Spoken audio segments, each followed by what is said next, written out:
Nah, saudara, kita hari ini belajar tentang nasib Anda di tahun 2024 ya. Tapi sebelumnya kita seperti yang biasa ada tanya jawab. Anda boleh bertanya apa saja, mau nanya nasib juga boleh, saudara ya. Mau nanya nasib juga boleh. Saudara, saya kasih tahu Anda dulu ya. Anda jangan anti ya kalau saya lagi cerita tentang Sio. Tetapi Anda jangan mau di-framing oleh Sio. Ya. Saudara, kalau Anda belum lahir baru, Anda sudah terlanjur baca Sio, Anda kudu ikutin, saudara. Tapi kalau Anda sudah lahir baru, Anda jangan singgung Sio-Sio itu. Karena kamu nanti di-framing sama Sio-Sio ini. Nangkap ya? Jangan ngomong itu gak ada, itu orang meneliti 4.000 tahun loh, saudara. Budaya Cina itu sudah ribuan tahun ya, 4.000 tahun yang lalu, zamannya Musa itu, saudara ya. Budaya Cina itu sudah ada. Dan mereka sudah punya ilmu astrologi sendiri, kayak si orang Majus datang pada Yesus. Ya. Nah, tetapi bedanya orang-orang Cina ini ya, dia mencatat ya, sehingga rapi. Sementara yang di Jawa, yang di mana catatannya, mereka nggak mengenal catatan seperti orang Cina. Orang Cina mengenal catatan dari zamannya 4.000 tahun yang lalu, mereka udah nulis. Sama seperti orang Mesir, tapi kan nggak diteruskan. Satu-satunya budaya ya yang diteruskan catatan tentang alam itu adalah orang Yahudi dan orang Cina, saudara. Dicatat selama ribuan tahun. Kabalah itu ya, yang akhirnya jadi Kabalah, maksudnya yang akhir sekarang ini jadi Kabalah atau Sohar ya. Dulu sebelum Kabalah kan Sohar dulu Kabalah ya. Itu ya, nanti kita ada les Kabalah di sini, saudara ya, tapi nanti pelan-pelan ya, pelan-pelan satu-satu dulu. Oke, kita mulai dulu ya dari Pak Yuda dulu. Silakan Pak Yuda. Ya, Pak, mau nanya tentang Adam dan Hawa nih, Pak. Ketika Tuhan menciptakan manusia itu, apakah dia diciptakan laki dan perempuan? Apakah itu bersamaan Adam dan Hawa yang diciptakan tapi satu tubuh, atau karena begini, pada waktu Tuhan memerintahkan jangan makan buah pengetahuan baik dan jahat itu, dia di Hawa ini belum diciptakan, belum dibentuk.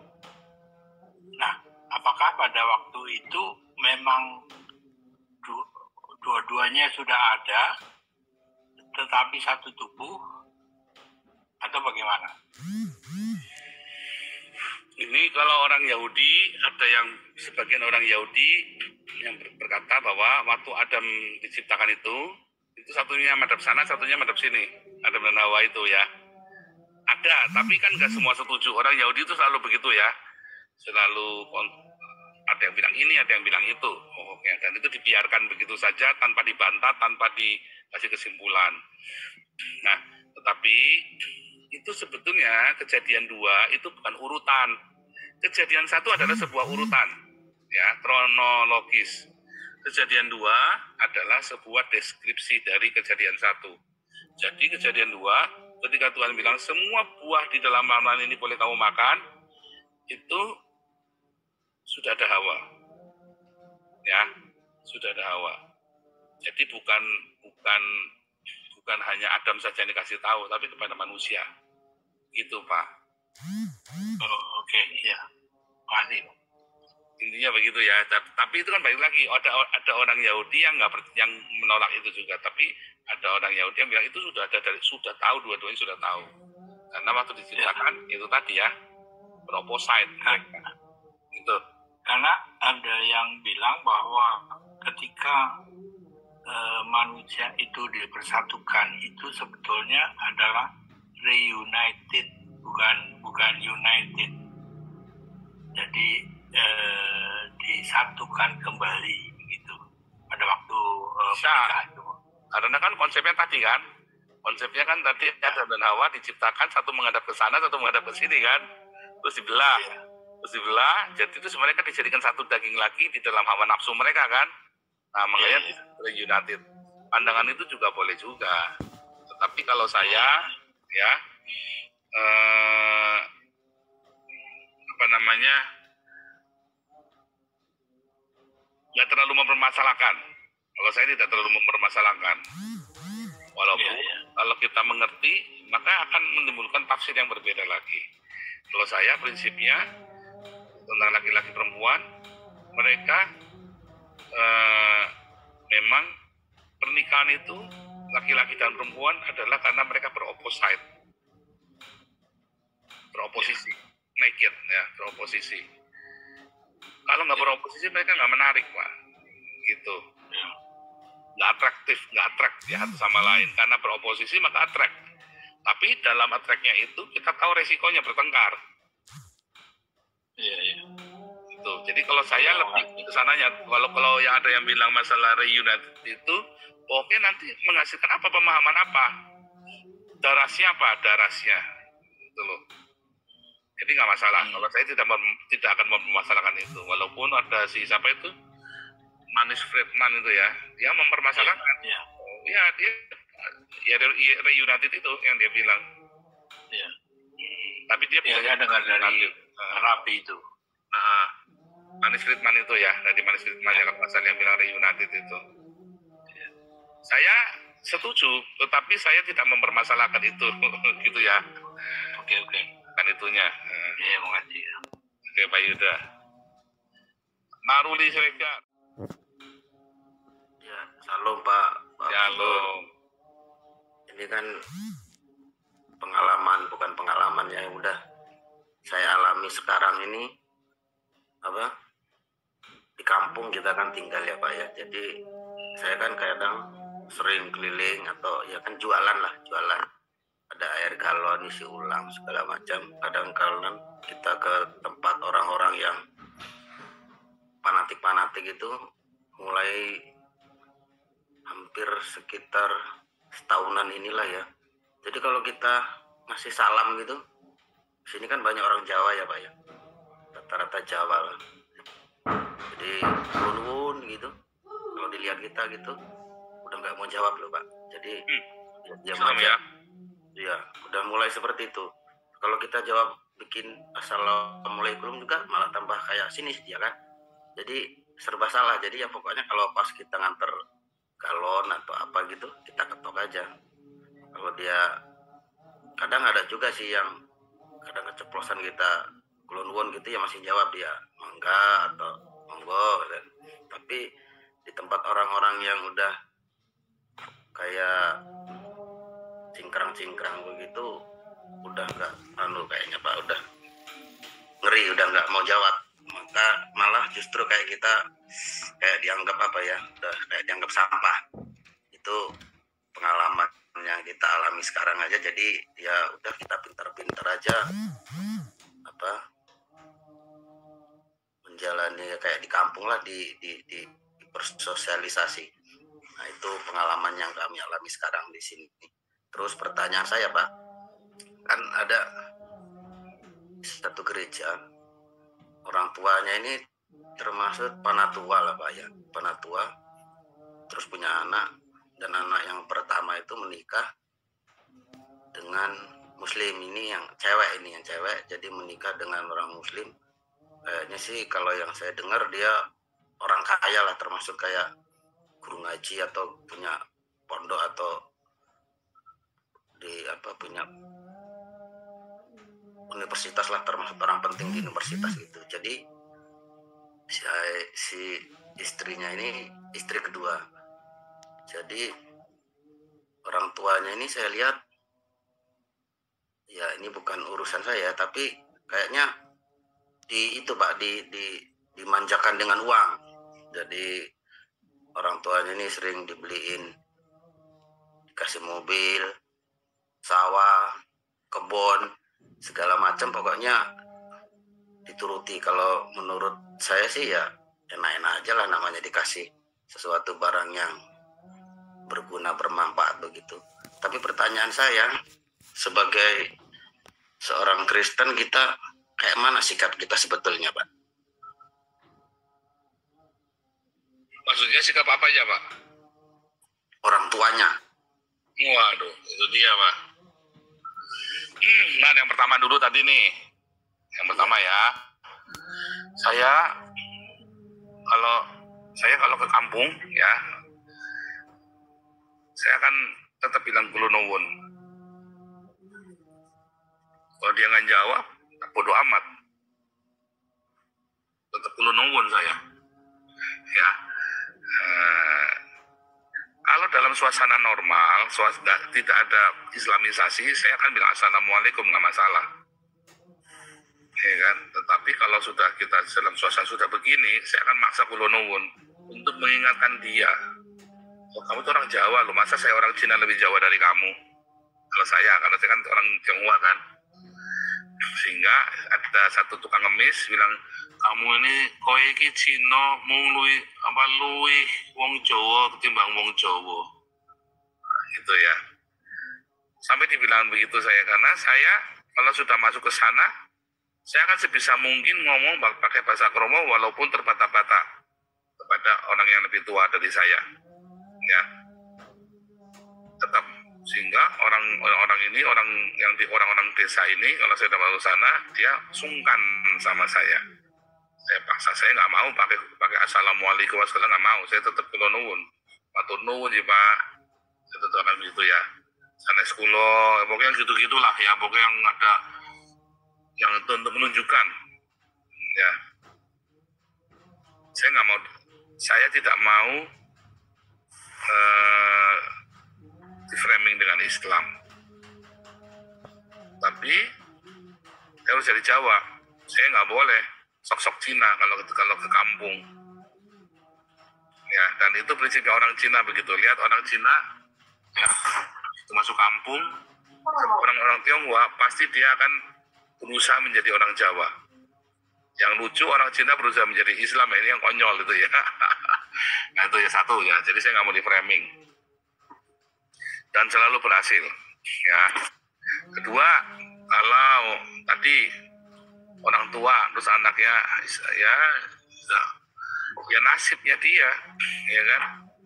Masalahnya kan dia kan mencari kestabilan. Ya, terus dia mau menikah sama orang Islam asal kaya kan. Ya nggak apa-apa lah, gimana. Yang dia juga belum lahir baru, bahkan orang tuanya aja belum lahir baru. Nggak usah dipermasalahkan. Oh ya gitu, gituin saja. Oh ya udah selamat ya. Gitu ya.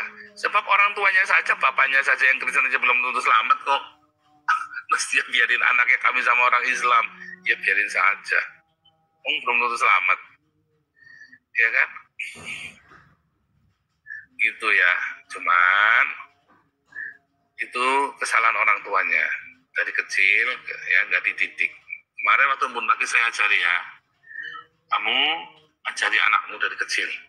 Bagaimana jodoh itu. Sehingga setelah besar kamu nggak pusing sama dia. Dari kecil kamu sudah kasih tahu. Anak kecil itu dia punya cara berpikirnya kan masih polos. Begitu kamu bentuk benci sama orang Cina ya jadi benci sama orang Cina, benci sama Islam jadi benci sama Islam. Tapi kalau kecil dia polos, kamu ajarin bukan kebencian, tetapi resiko-resikonya, ya dampak-dampak dan kebaikannya, kekurangannya. Maka dia tidak akan anti Islam, tapi tidak akan menikah sama orang Islam. Ya, saya itu tidak anti Islam, saudara ya. Teman-teman saya Islam itu banyak sekali dan masih baik dengan saya. Ya, saya anti ideologi Islam dan mereka rata-rata setuju. Kalau orang kenal saya dari kecil, mereka setuju dengan saya. Orang-orang Islamnya pun setuju dengan saya. Ya, saya berhasil mengubah orang seperti kayak Panji Gumilang, orang-orang ini ya. Nah, dari kecil orang tua saya sudah ngasih arahan. Misalnya nih, kamu jangan ada tante-tante ya. Kamu lihat ya, tahunnya membedakan dia tante-tante. Tangannya pasti berkerut di belakangnya. Kelihatannya mukanya muda, masih gadis apa segala macam. Maka dari kecil kita menjauhi yang seperti itu. Bukannya anti ya, tapi kita menjauhi. Sehingga kita nggak jadi korban tante-tante, saudara ya. Kita nggak ada. Biasanya di Tegal itu banyak anak muda yang jadi korban tante-tante loh, saudara ya. Banyak, yang khususnya nggak cuma Tegal, semua kota, saudara ya. Karena apa? Itu kan dianggap kok jamu kan, anak-anak berondong-berondong itu kan. Nah, itu banyak yang kejebak. Mami saya wanti-wanti, diajarin dari kecil. Sehingga kita nggak terjebak. Dan kita pergaulannya kita nggak ke sana. Ya, makanya dikasih tahu pergaulannya itu, dikasih tahu sama Mami. Mami saya ngasih tahu rajin ya. Terus seks sebelum menikah, kalau hamil, semua ya. Tapi saya ngajari, ya. Tapi saya itu sampai dibilang ya, tapi saya ngomong ya, belum tentu pelacur itu lebih jahat daripada orang baik, orang-orang yang rumahan. Tetapi kita tidak ada yang pergi ke pelacuran, saudara. Justru dia memperkenalkan kepada kita kehidupan pelacur. Tetangga saya yang pelacur banyak ya. Saya tinggal di lingkungan kampung begitu. Lalu dikasih tahu, ini kalau pelacur, dia punya segini. Ya kenapa ada pelacur yang terpaksa, ada pelacur yang memang mentalnya mental pelacur. Jadi dikasih tahu, kita tidak anti, tetapi kita nggak akan menikah dengan pelacur. Tidak akan main perempuan juga. Itu dari kecil, itu sudah dikasih tahu itu kita. Ya karena, kenapa kasih tahu? Karena lingkungan kita ada di sana. Papi mami saya jaga. Jangan sampai kita sudah sial, tambah kamu masuk sana lagi kan. Nah itu dari kecil. Sehingga ketika kita udah mulai SMA, kuliah, kita sudah tersetting kepala kita. Papi mami saya, ya, nggak pusing ketika saya nyari jodoh, nggak mungkin yang sana-sana. Ya kita dapetnya yang positif. Temannya di gereja, ketemu teman sekolah yang, ya kan, yang begitu. Ya, saya pernah ya, ngesir-ngesir teman-teman sekolah yang Islamis, yang Islamis, karena kita sekolah negeri kan, saya sekolah negeri kan. Ya ngesir-ngesiran aja, cuman main aja, kumpul-kumpul. Nggak pernah dilarang sama orang tua saya. Ya, terus kita main bonceng-boncengan, naik motor runtang-runtung kemana, nggak pernah dilarang. Cuman, sekali lagi cerita, nih loh, ada keluarga, nikah beda agama, nanti susah begini, ini. Jadi diarahkan dari kecil, Pak. Dikiring. Nanti kita kebentuk sendiri. Nanti anak kita nggak akan cari yang begitu. Ya, kita arahkan. Apalagi kalau kita sudah lahir baru, Pak. Wah, spiritnya aja udah berasa, ngomong aja kita udah gak nyambung. Maksudnya ngomong gak nyambung itu kalau kita sudah ngomong, ini kok kamu bawaannya pengen mateni wong terus, atau kamu bawaannya kok kamu... Itu ya, sebenarnya jika kita, kalau orang sudah lahir baru kan, dia jadi mengampuni, dia jadi mengasih. Kamu kok dendam amat sih? Kamu kok pendendam? Kamu buat cantiknya kayak apa, kamu pendendam ya gak kepengin ya? Itu Pak Maruli. Dari kecil ya, jadi kamu harus jadi anak-anak kita. Saya dari kecil tak jadi anak-anak saya ya. Itu Pak, betul kan? Itu yang dimaksud itu kan? Iya sih Pak. Kalau sudah tua, wah udah telanjur Pak. Kalau sudah kayak anak itu sudah pacaran begitu, wah ya ada jangan bahas lagi Pak. Berantem Pak. Kita cuma ngasih nasihat aja, tapi tarik diri. Kalau nggak berantem.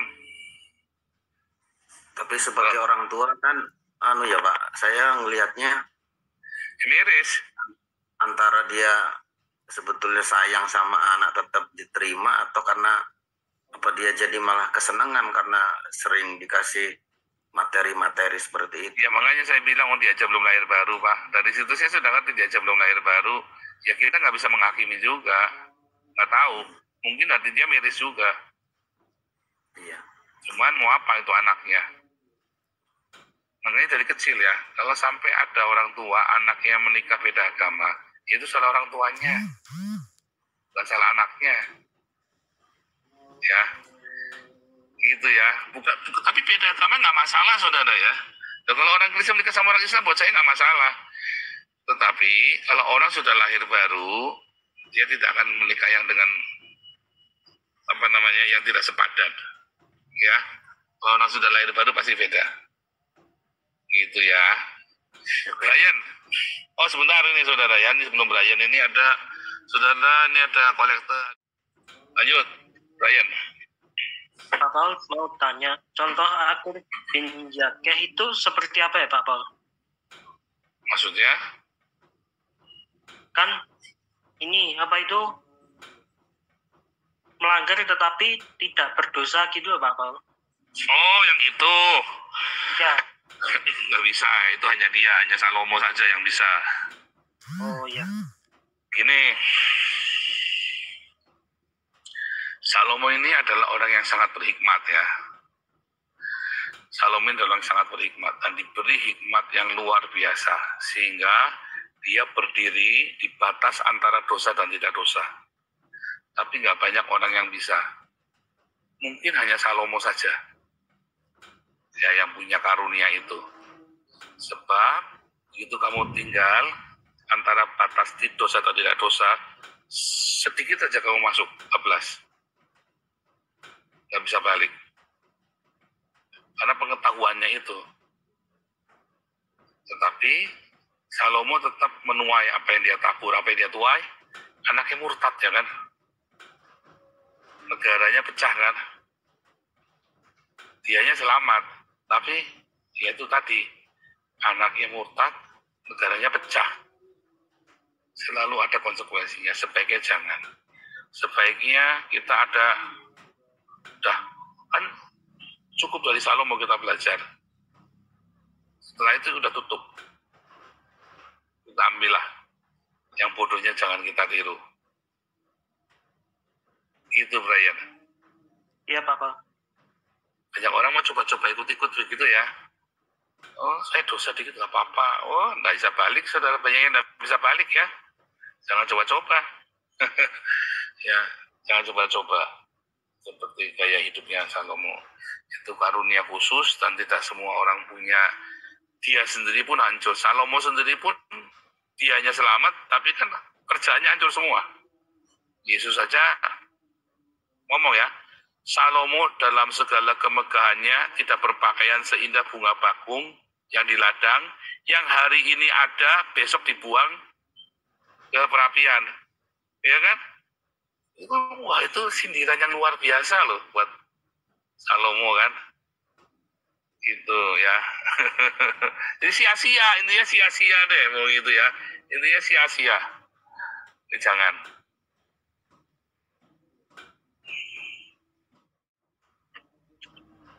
Shalom Pak Paul. Shalom, Suden. Pak, ini Pak, ini kan Bapak lagi pasang gambar naga nih. Terus ini nih, Pak, saya juga sempat bertanya tentang Kabbalah ya. Memang nanti kita akan ada materinya kayak gitu kan. Nah kembali, kalau budaya Cina kan dibilang, saya malah pernah dibilang itu bukan 4.000 malah. Yang ngajari saya itu bilang 5.000 gitu. Baru-baru ini festival onde-onde itu kan hitungannya lebih terangnya tuh lebih lama gitu kan. Ya bukan soal itulah, bukan soal itunya sih, tapi yang jadi pertanyaan saya ini, sejauh apa kita meresponnya semacam itu, kayak Kabbalah, kayak primbon, kayak sio, kayak feng shui gitu kan. Karena itu kan based on bisa jadi disebut itu penelitian ribuan tahun gitu, dan itu memang ada parameternya gitu, bukan diangan-angan gitu, tapi itu ada parameternya. Sejauh apa kita sebagai orang percaya meresponi itu, meresponi dalam artian saya mungkin menerima itu, mengiyakan itu, atau bagaimana. Sementara Pak Paul sendiri bilang kita orang percaya jangan apa tadi, sia-sia itu orang belum terima Yesus tuh. Iya, jangan kena framingnya. Nah bagaimana itu caranya kita merespon atau menyerap itu, sementara itu kan saya bilang kebijaksanaan ribuan tahun umurnya gitu. Ya seperti itu Pak Paul. Sejauh mana kita jangan anti. Kita jangan anti, itu ada. Tetapi jangan diikutin. Ya, nggak usah tahu juga. Tapi nggak usah anti, nggak usah sok belagu. Jangan nantang. Maksudnya? Ya, jangan nantang. Itu kan roh-roh dunia, hukum dunia. Kalau kita belum akil balik, ya, dalam Galatia berapa tuh? Belum akil balik? Galatia 3 ya. Akil balik ya. Ya. Akil balik itu apa? Bar mitzvah. Ya. Kalau kita belum akil balik, kita kan di bawah hukum sio-sio. Masalahnya kan Anda tahu nggak Anda sudah lahir baru apa belum? Nah, kalau Anda belum yakin belum tahun baru, nggak usah nantang. Jangan nantangin, jangan sok-sokan. Oh saya Kristen pasti. Wah. Banyak orang gereja naif ya. Dia belum lahir baru. Tapi oh saya Kristen, wah saya punya iman, tolak. Mempan nggak tolakannya itu? Nggak mempan lah, nggak bisa lah. Contohnya siapa? Anak sekewa. Di dalam nama Yesus, di dalam nama Paulus. Iya. Kalau setannya bilang apa? Yesus aku tahu, Paulus aku kenal, kamu siapa? Diperkosa, disodomi sama setannya. Ya enggak? Iya kan? Anak-anak sekewa itu kan. Jangan coba-coba Anda. Itu yang saya maksud. Sebatas itu. Anda jangan anti. Jangan sok-sokan. Ya, primbon Jawa itu ya juga sama kan? Jangan sok-sokan lah. Tapi kalau Anda sudah lahir baru, dan Anda dalam suasana itu, jangan takut. Makanya kalau Anda sudah lahir baru, nggak usah tengok lah, nggak usah ngintip-ngintip. Kan sekalipun kita tidak ngintip kan bisa muncul di depan kita. Ya orang Betul, bilang ini nggak usah ngintip aja muncul sendiri. Lalu kamu di framing kan? Tahun ini kamu sial. Ya nggak? Ya gitu kan. Ya gitu. Tahun ini cukup sial. Ya kan pusing kan? Nah, Kamu itu di framing. ya orang Mampus lah. iya. Framing lah. Bagaimana melawan itu? Framing kan langsung kan? Nggak cukup bilang aku patahkan dalam nama Yesus. Nggak Apa cukup. setiap perkataanmu ini. Bagaimana caranya ngelawan yang begitu-begitu, Pak? Makanya hari ini kita belajar. Hari ini mantra tolak bala, waspada muslihat lawan. Itu kan muslihat lawan kan, untuk memframing Anda kan. Lawan kita iblis ini kan, untuk memframing kita. Dulu kan tahun kemarin sudah saya bilang, sio itu apa sih orang kalau belajar ramalan sio geomansi, hari sial. Kamu tuh di framing tahun ini kamu sial pokoknya. Ya kan? Mau primbon, sio, apalagi itu. Kalau orang Batak itu ada juga ya yang ngeramal gitu, apa namanya? Ada yang tahu nggak tuh yang orang Batak itu? Saya tahu itu, saya pernah diajak di daerah Samosir itu ya. Ngeramal juga sama loh. Ya. Bintang-bintang gitu kan, astrologi. Kalau astrologi ini orang-orang Persia itu kan kayak bintang perbintangan. Kalau astrologi ini kan kayak orang-orang Gypsy segala macam juga pakai ya. Nah, Anda nggak usah anti, tapi nggak usah ngintip, nggak usah pengen tahu. Sekali pengen tahu, ngusirnya setengah mati loh. Iya. Ya. Membersihkan dari kepala itu kan. Ya dong. Ribet. Ya, saya tunggu deh penjelasannya, Pak Paul. Kasih. Hari ini kita belajar itu.